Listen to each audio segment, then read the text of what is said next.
पहचान हमारा नाम है। मेरा नाम खुशबू है। मेरा नाम विनीत है। और मेरा नाम दिव्यांशु है। आपको पता चला, ये हाथी भी अपना नाम बता रहा था। ऐसा मैं नहीं कह रहा हूँ, ये एक नई रिसर्च का दावा है।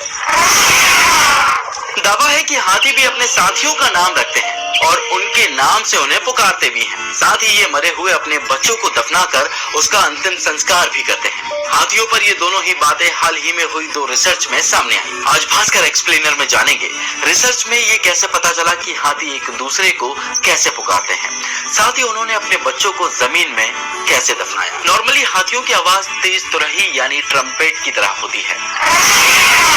आम बोलचाल की भाषा में इसे चिंगाड़ना कहते हैं, जिसे इंग्लिश में रंबल कहा जाता है। कोलोराडो स्टेट यूनिवर्सिटी में पढ़ने वाले माइकी पराडो अफ्रीका के सवाना के जंगलों में रहने वाले हाथियों की आवाज पर स्टडी कर ये जानने की कोशिश कर रहे हैं कि वो आपस में कैसे बात करते हैं। माइकी ने अपने एक आर्टिकल में बताया कि हाथी एक दूसरे को एक नाम जैसी आवाजों से पुकारते हैं। अपनी रिसर्च को पूरा करने के लिए माइकी ने एआई मशीन लर्निंग मॉडल को आवाजों को एनालिसिस करने की ट्रेनिंग दी। इसके लिए उन्होंने 99 हाथियों की 437 अलग अलग आवाजों को रिकॉर्ड किया। फिर इन सारी आवाजों के पैटर्न को देखा गया।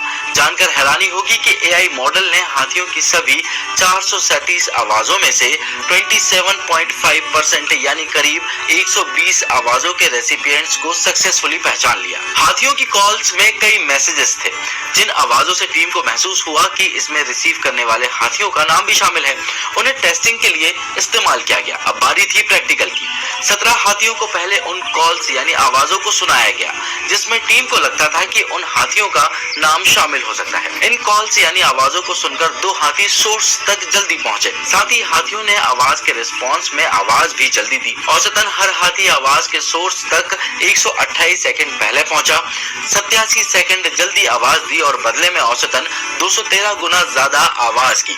ये रिजल्ट बताता है कि हाथी आवाज से पता लगा सकते हैं कि ये आवाज सिर्फ उनके लिए है। बाकी जानवरों की बात करें तो डॉल्फिन और तोता आवाज की नकल करके रिस्पॉन्स देते हैं, जबकि हाथियों में ऐसा नहीं है। स्टडी के मुताबिक इंसानों की तरह हाथी भी किसी आवाज की नकल किए बिना उसका जवाब देते हैं। दावा किया जा रहा है कि इस रिसर्च से पता चलेगा कि इंसानों ने कैसे भाषा सीखी। हो सकता है कि हमारे पूर्वजों ने भी शुरुआत में एक दूसरे के नाम रखने और उन्हें पुकारने के लिए नए स्वर सीखने की काबिलियत विकसित की हो। अब science magazine journal of threatened taxa की उस रिपोर्ट की जिसमें दावा किया गया कि उत्तरी पश्चिम बंगाल में हाथियों ने अपने मरे हुए 5 बच्चों को दफनाया। ये घटना सितंबर 2022 से अक्टूबर 2023 के बीच की है, जब मरे हुए हाथियों के बच्चे 26 इंच तक गहरी नाली में पीठ के बल दबे हुए पाए गए। इस घटना पर एक रिपोर्ट आई जिसमें हाथियों ने अपने बच्चों को दफनाने वाली बात का दावा किया। मृत बच्चों को लेकर हाथियों ने 48 घंटे का सफर तय किया था।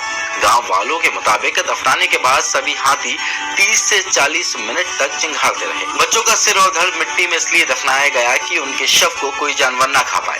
दफनाने के बाद वो सारे हाथी उस जगह वापस नहीं आए। इससे पहले भी अफ्रीका में हाथियों ने अपने मरे हुए साथियों को पत्तों और झाड़ियों से ढक दिया था। फिलहाल ये सारी स्टडी अभी जारी है।